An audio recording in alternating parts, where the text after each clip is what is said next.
Les damos la bienvenida a Educast, el podcast de la Asociación para la Investigación Emergente en Educación de la Universidad Complutense de Madrid. Un espacio dedicado a la reflexión y el intercambio de ideas en torno a temas educativos. Mi nombre es Marcelo Posca y soy estudiante de doctorado de la Facultad de Educación. En cada uno de nuestros encuentros compartiremos un cuento y una reflexión sobre alguno de los tópicos de la educación. Vamos a realizar una entrevista con algún doctorando o doctoranda que está realizando su tesis y finalmente propondremos alguna controversia educativa con un grupo de estudiantes de grado para animar el debate y reflexionar entre todos y todas. Empezamos.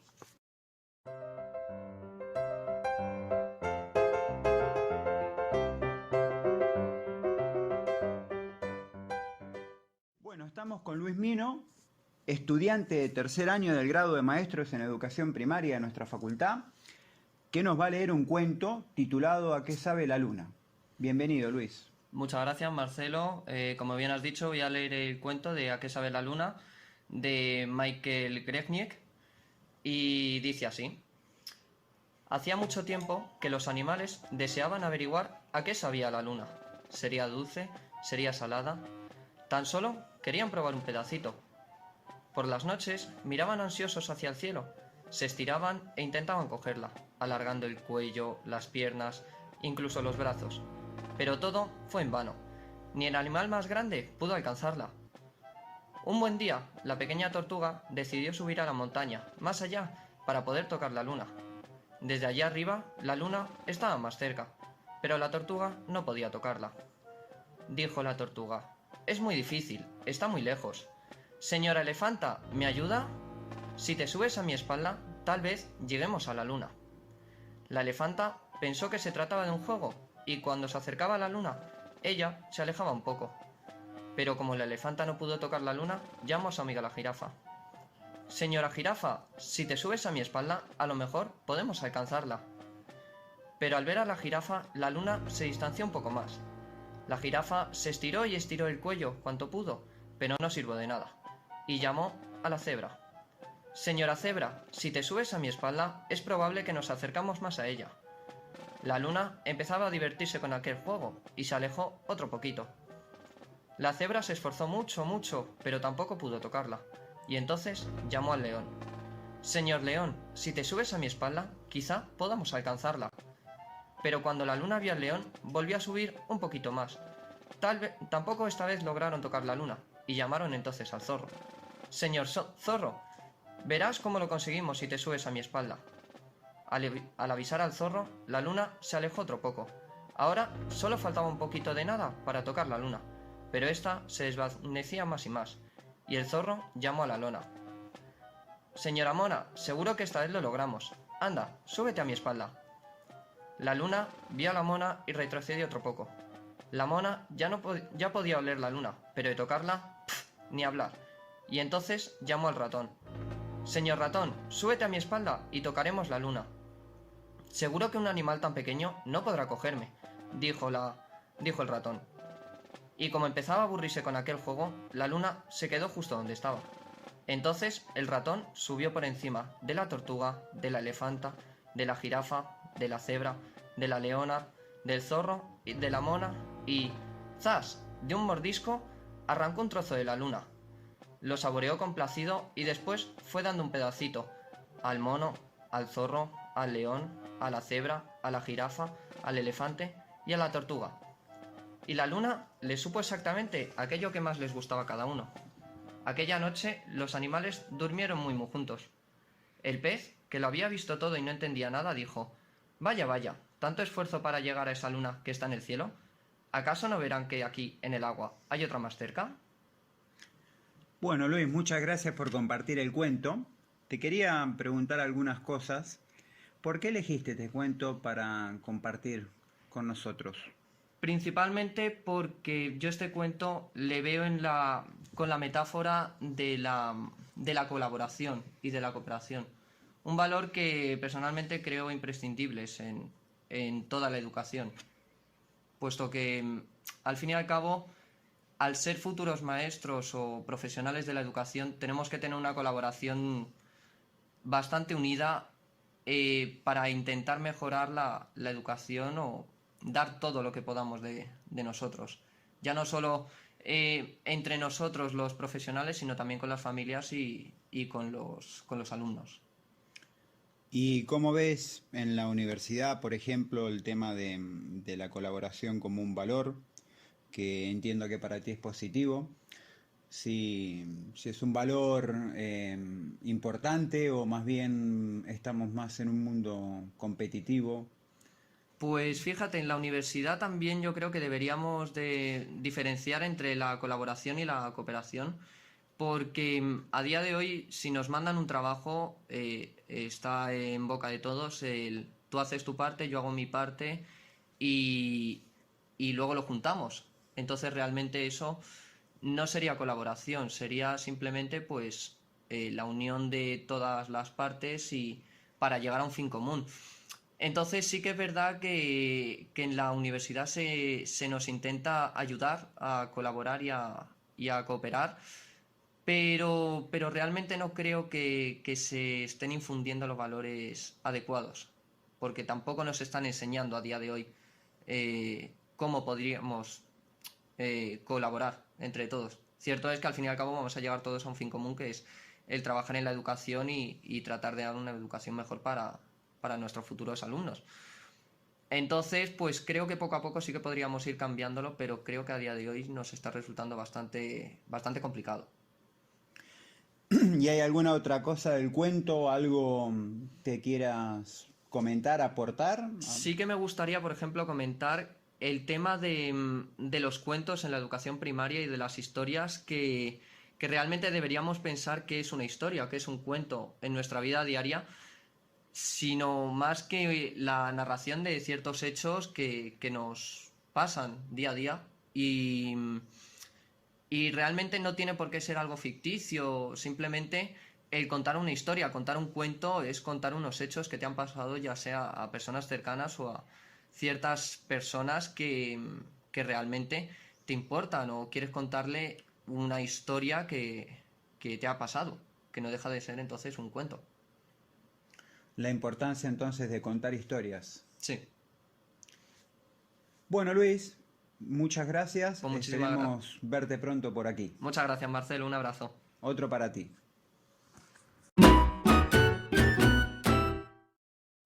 Bueno, comenzamos nuestra entrevista el día de hoy. Estamos con Delia Arroyo Resino, que es licenciada en Pedagogía, ha realizado 2 másters y tiene un doctorado internacional en Educación. Actualmente trabaja en la UNIR y va a ser entrevistada por nuestra compañera Sandra, que también es doctoranda de la facultad.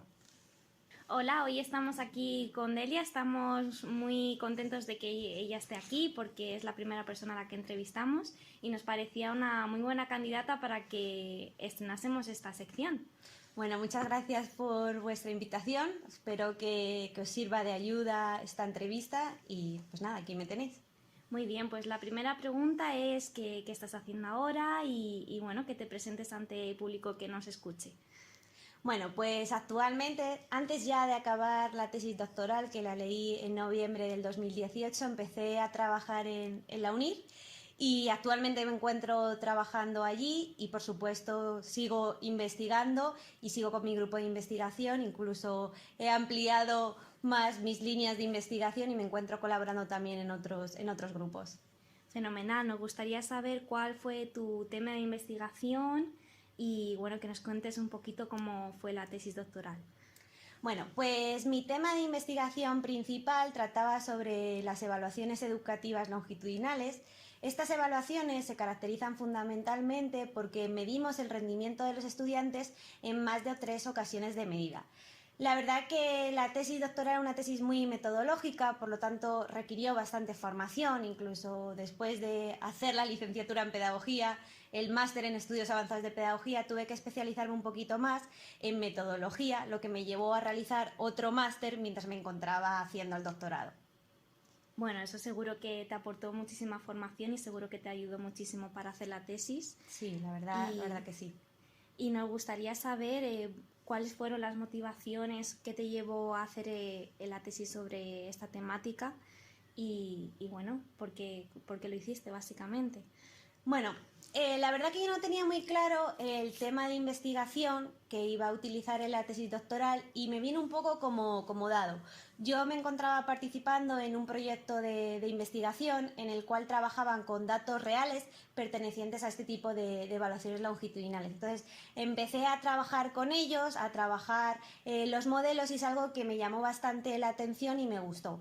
Además, como al mismo tiempo me encontraba haciendo el máster de metodología, lo que hice fue utilizar estos datos para mi proyecto fin de máster y me di cuenta que era una buena herramienta y que podía ser útil para una de mis motivaciones principales, porque yo siempre me preguntaba que cómo de fiable era utilizar una única medida del rendimiento para decidir si un estudiante aprobaba o suspendía una asignatura, o incluso para decidir si pasaba o no de un curso. Entonces, como tenía ya un tema centrado precisamente en esta motivación, decidí ya tirar por ese tema y comenzar con mi tesis doctoral. La verdad es que es una temática muy interesante, porque precisamente las evaluaciones que se hacen en educación propiamente suelen ser exámenes. Y bueno, pues es conveniente saber cuántas veces hay que pasar los exámenes para realmente saber si el alumno o la alumna ha adquirido esos conocimientos que necesita para saber si se ha aprendido lo necesario. Realmente el tipo de evaluación que se hace aquí en España generalmente son las denominadas evaluaciones de estatus, que se basan en una única medida de rendimiento. Y en mi tesis precisamente lo que demuestro es que ni una ni dos medidas, dos son incluso peor porque se produce un efecto de regresión a la media, es posible de predecir el rendimiento real de nuestros estudiantes. Bueno, y entonces es evidente cuáles fueron tus contribuciones, pero si pudieras extenderlas un poquito más. Sí, realmente en mi tesis doctoral simulé alrededor de unos 100 modelos, donde eran modelos jerárquicos lineales, en los cuales íbamos cambiando los porcentajes de varianza, y a la conclusión general a la cual puedo llegar, ya os digo, cogido con pinzas porque obviamente hay muchos supuestos, es que se requieren al menos de 4 mediciones para poder conocer el rendimiento real de los estudiantes y para poder predecirlo en cursos futuros. Con 4 mediciones generalmente tenemos suficiente fiabilidad para poder constatar ese rendimiento de los estudiantes. Por supuesto, luego hay muchas otras variables que hay que tener en cuenta partiendo del propio contexto. Lo que tendríamos que tener en cuenta entonces sería abordar esos exámenes en una duración de 4 veces mínimo, es decir, hacer un examen sobre lo mismo 4 veces. No sobre lo mismo, sino medir el rendimiento, o sea, no decidir si un estudiante aprueba, suspende una materia basándonos en un único dato, en una única medición, porque ahí además entra en juego un montón de variables extrañas que probablemente no estemos controlando. Entonces, si nosotros queremos garantizar ese rendimiento con cierta fiabilidad, es importante realizar más de 4 mediciones. Sé que esto a nivel de coste es bastante complejo y que incluso a veces no es posible medir 4 veces a un mismo estudiante, pero sí que creo que es importante que conozcamos el rigor metodológico que supone realizar una medición respecto a realizar 4 mediciones y que seamos conscientes de ello. Pues está fenomenal, la verdad. Ojalá que nos escuche mucha gente que haga exámenes y tenga esto en cuenta. Y sobre todo nos gustaría saber qué ha supuesto para ti el doctorado a nivel más personal.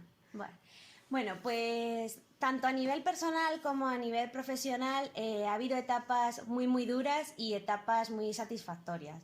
A nivel profesional ha sido una etapa que he aprendido un montón y me he formado mucho. Como bien dices, una etapa muy importante fue la realización de este máster, que fue algo que me costó muchísimo, pero a día de hoy estoy bastante agradecida, ya que hoy todo mi trabajo se focaliza mucho en lo que he aprendido en ese máster. Entonces, a nivel profesional yo creo que he crecido muchísimo y he aprendido mucho. Y a nivel personal me ha permitido superar mis limitaciones. A mí me daba muchísimo miedo viajar, irme de España, y al final pues tu trabajo te obliga en cierta medida a superar todos esos miedos que tienes. Entonces yo creo que ha sido un periodo muy bueno, ahora que lo veo desde fuera, a pesar de que hubo ciertos momentos en los que estuve a punto de tirar la toalla porque no estaba segura de lo que hacía, porque a veces me generaba mucha ansiedad, pero ahora visto desde fuera yo creo que merece la pena. Bueno, seguro que tus aportaciones animan a que la gente se anime, bueno, pues que a salir, ¿verdad?, a conocer mundo y hacer sus investigaciones en un entorno más internacional. ¿Y cómo valoras tu paso por el programa de doctorado? nos queríamos preguntar si hay vida durante o después del doctorado. Bueno, pues respecto a mi paso durante el doctorado, la verdad que lo valoro de manera muy positiva, pero creo que eso también se debe a los magníficos directores que tuve, a María Castro y Enrique Navarro, que han sido realmente mis mentores, me apoyaron muchísimo y no solo me apoyaron, me dieron una formación que yo creo que ha sido una formación de calidad y sobre todo me aguantaron porque, bueno, para mí todo era nuevo, me metía en unas evaluaciones que eran muy complejas, que requerían de unos conocimientos estadísticos que quizás yo ni siquiera tenía y han tenido muchísima paciencia, entonces tener esa relación con mis directores, ese contacto, no puedo tener ninguna queja y todo ha sido muchísimo más fácil. Entonces estoy muy agradecida y desde aquí quería agradecérselo porque ha sido una ayuda inestimable y sin ellos no podría haber seguido adelante.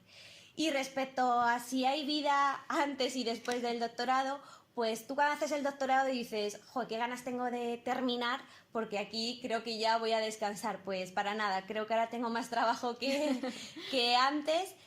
Yo creo que al final, después del doctorado, lo que haces es recoger lo que has sembrado durante el doctorado, así que os recomiendo que hagáis una buena tesis, que estéis orgullosos de vuestra tesis, que le dediquéis el tiempo que necesite, porque luego todos esos méritos os viene después. Hay mucha gente que se ha puesto en contacto conmigo posteriormente al doctorado para que les ayude en metodología, doy seminarios de metodología, entonces todo eso ha sido gracias a toda la formación que he tenido durante el doctorado, ¿no? Entonces yo creo que al final durante el pre y el post va a estar bastante relacionado.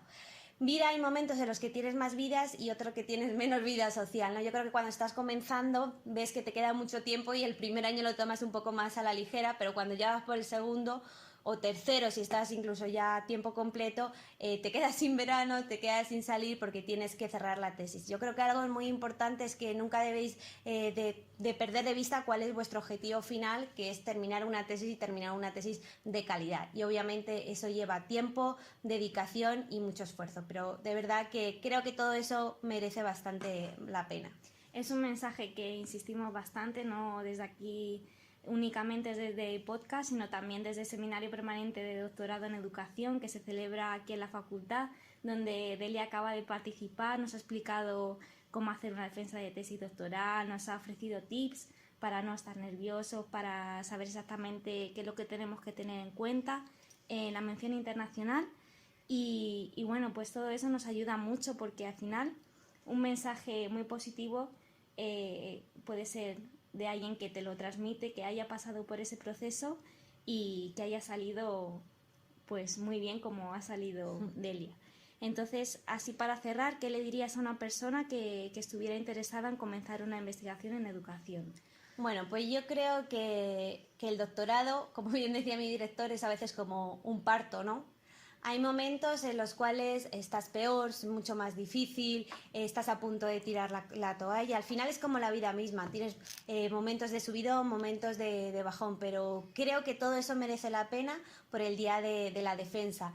Cuando llegó el día de mi defensa, de verdad que yo lo disfruté muchísimo porque yo sabía que era un trabajo mío. Fue uno de los mejores días de mi vida y lo digo de todo corazón porque me sentí orgullosa de mí misma, nunca pensaba que iba a llegar hasta aquí, entonces animo a todo el mundo que quiera y que se ve capacitado, por supuesto no es un camino de rosas, hay momentos muy difíciles y en ese sentido el apoyo de los compañeros es muy importante, pero que si tiene vocación, que si le interesa y que si quieren, que de verdad es un camino precioso, donde te va a permitir un crecimiento no solo a nivel profesional, sino como os he comentado también a nivel personal y cuando llega al final de esa etapa te das cuenta todos los que ha crecido y llega al final de esa etapa y comienza otra etapa porque terminamos eso pero ahora vienen nuevas metas, acreditarte, publicar, entonces es una carrera que también hay que tener en cuenta que nunca acaba, esto no es como un trabajo que tú sales a las 8 de la tarde y ya está, no, yo por mí si quiero puedo estar todo el día trabajando y eso os va a pasar, entonces te tiene que gustar mucho para saber dónde te metes, por ejemplo en mi caso que no me gustaba viajar, yo sabía que si me metía aquí ese miedo lo iba a tener que superar. Entonces, al final yo creo que os ayuda muchísimo en todos los ámbitos, pero que seáis conscientes de dónde os metéis, que no es un trabajo que tenga una jornada cerrada. Por supuesto, también tenéis más flexibilidad. Si un día vais de congreso y no podéis trabajar, pues esa libertad quizás en otro tipo de trabajo no se tendría. Entonces, hay que valorar bien los pros y los contras, que para mí, por supuesto, hay muchísimos más pros que contra, y de verdad que os animo. Si alguien necesita algún consejo, pues aquí estoy, o apoyo mismamente. Bueno, pues muchas gracias por tus palabras, Delia. Esperamos verte pronto por aquí y nada, pasamos a la siguiente sección. Hasta luego. Hasta luego, gracias.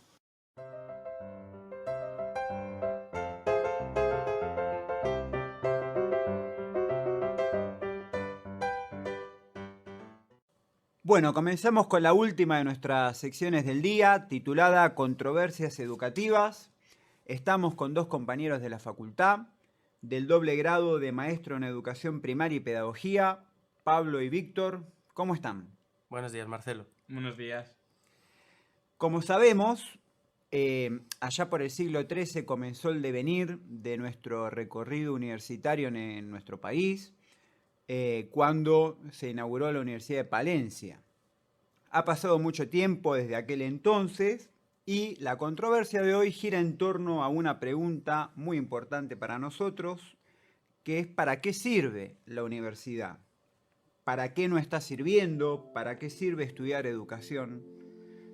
Así que me gustaría saber de entrada cuál es vuestra opinión.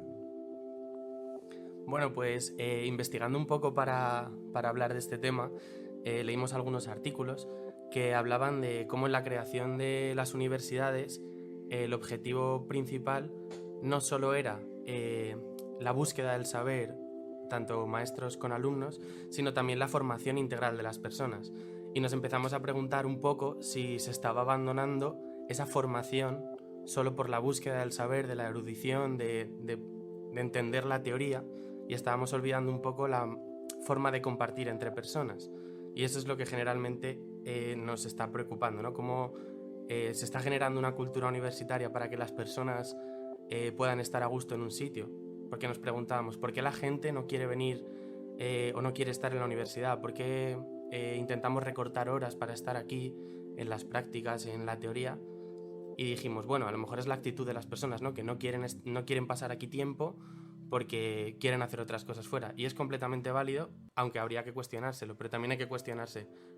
A lo mejor no quieren estar aquí porque no hay suficiente cultura o algo que les atraiga para estar aquí y buscar esa formación, ese complemento. Me parece muy interesante. Antes, quiero comentar algo con lo que estás diciendo. Actualmente estamos trabajando en el grado de pedagogía, los alumnos y alumnas de tercero de pedagogía, un libro de un filósofo francés, Georges Gusdorf, que plantea justamente la diferencia entre lo que él entiende que es la educación y lo que es la enseñanza, ¿no? Y él dice que, sobre todo en Occidente, a diferencia del mundo oriental, los estudios primarios, secundarios, sobre todo universitarios, se han centrado mucho en nuestro mundo occidental en la formación intelectual, ¿no? Y él entiende que la educación tiene que ver con el desarrollo de la personalidad, con una edificación de sí, ¿no? Con la construcción de una subjetividad. Y tiene que ver, él habla también de una formación espiritual, no en un sentido religioso, ¿no? Lo espiritual entendido como se entendía en la antigüedad, las éticas grecolatinas. Entonces te quería preguntar si tu comentario apunta a esto, es decir, a una formación más integral, que no sea meramente intelectual o de cara al mercado, a adquirir competencias, capacidades, aprendizajes. Sí, sería un poco eso, como que estamos acostumbrados a que la educación sea siempre con un fin externo, ¿no? Estudiamos el bachillerato con la presión de la universidad, no por estudiar el bachillerato, estudiamos la universidad con la presión de tener el título para poder trabajar, y al final como que nos vamos olvidando de cada momento y de formarnos en ese momento a nivel personal, ¿no? En el artículo que leíamos decía, ¿para qué te sirve a ti la universidad y para qué le sirves tú a la universidad? En ese sentido de, a lo mejor tú tienes algo que aportar, y ahí es cuando entra uno mismo, ¿no? De, voy a ver cómo me configura a mí, cómo me moldea esto que estoy viviendo.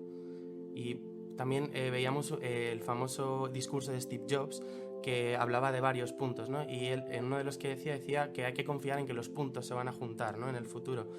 A veces la universidad es un poco eso, es intentar ir cogiendo puntos, pero que de verdad te están cambiando, no hacer una mochila de cosas que da desconfianza, y confiar en que eso en algún momento se va a juntar en el futuro.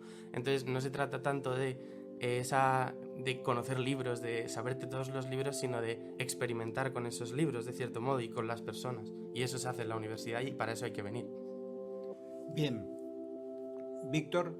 Pues actualmente yo creo que para qué sirve la universidad hoy en día, yo creo que es meramente para acceder o obtener un título, porque es verdad que actualmente en la universidad solo, desde mi punto de vista por lo menos, obtenemos formación, que me parece un punto muy importante y fundamental, pero yo creo que olvidamos lo que has mencionado antes, el valor de aprender de otras personas, de algo más personal.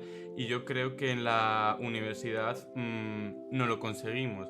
¿Por qué no lo conseguimos? Pues básicamente porque estamos tan marcados por la sociedad en que tenemos que sacarnos este título y estamos centrados en aprobar exámenes, en todas esas cosas que vienen marcadas, y realmente no disfrutamos de las demás personas, o intentar disfrutar. Por ejemplo, vas a una clase, te sientas y vas solamente a escuchar al profesor. No, tienes que sentarte, coger apuntes para aprobar el examen y además escuchar al profesor. Entonces siempre tiras por aprobar los exámenes cuando tú verdaderamente quieres escuchar al profesor. Entonces yo creo que esa formación que te da la universidad me parece que es primordial. Y además que a una pregunta que nos hemos preguntado a sí mismos de por qué, o sea, si tú vendrías a la universidad si te dieran el título, pues yo sinceramente yo creo que yo no vendría si no me dieran el título, porque pienso que esa formación que me puede dar la universidad la puedo conseguir sin la universidad, y además consiguiendo otros conocimientos de conocerte a ti mismo, a otras personas, etc. Y como también ha dicho Pablo, hemos leído unos artículos, y como por ejemplo Carta a un joven historiador de la educación, de Antonio Novoa, que decía: sin viaje no hay conocimiento. Y yo creo que es primordial viajar, y que no solamente se basa en un conocimiento intelectual, sino también espiritual. Les quería hacer una pregunta al respecto. En estos tiempos donde da la impresión de que la universidad está demasiado al servicio del mercado, de las demandas del mercado, ¿no? El mercado que siempre tiene unas demandas cambiantes, fluctuantes. ¿Qué creen que es la educación? Cambio la pregunta, en vez de ¿para qué sirve? ¿Qué creen que es? ¿Qué significa cuando uno piensa que una persona es una persona educada? Bueno, yo creo que es una pregunta muy difícil, creo, pero al final la educación siempre se ha visto como el que respeta, el que está, es educado, quien sabe responder a lo que le piden, pero no tiene tanto que ver con eso, sino con entender a lo mejor que hay distintas posturas, que la tuya es una y la puedes ir construyendo ayudándote de los demás. Entonces creo que en eso se basa la educación, en lo que decía Víctor, ¿no? En entender que es un viaje y que en ese viaje tú experimentas y vas aprendiendo. Entonces no podemos teorizar un viaje si no lo vivimos. Entonces, ¿qué es la educación? Pues en sus muchas definiciones, es una experiencia y es una manera de compartir. Entonces creo que eso es lo que le falta a una universidad, y por eso nos hemos hecho esta pregunta, ¿no? Nos deberían ofrecer más oportunidades para compartir, deberíamos también buscarlos nosotros. O sea, creo que hay que ser crítico por las dos partes. Ya somos mayores para no esperar a que nos llamen para compartir, pero también está bien que nos ofrezcan oportunidades, ¿no? Yo estoy muy de acuerdo con Pablo. Yo creo que educación es todo aquello que te pueda aportar para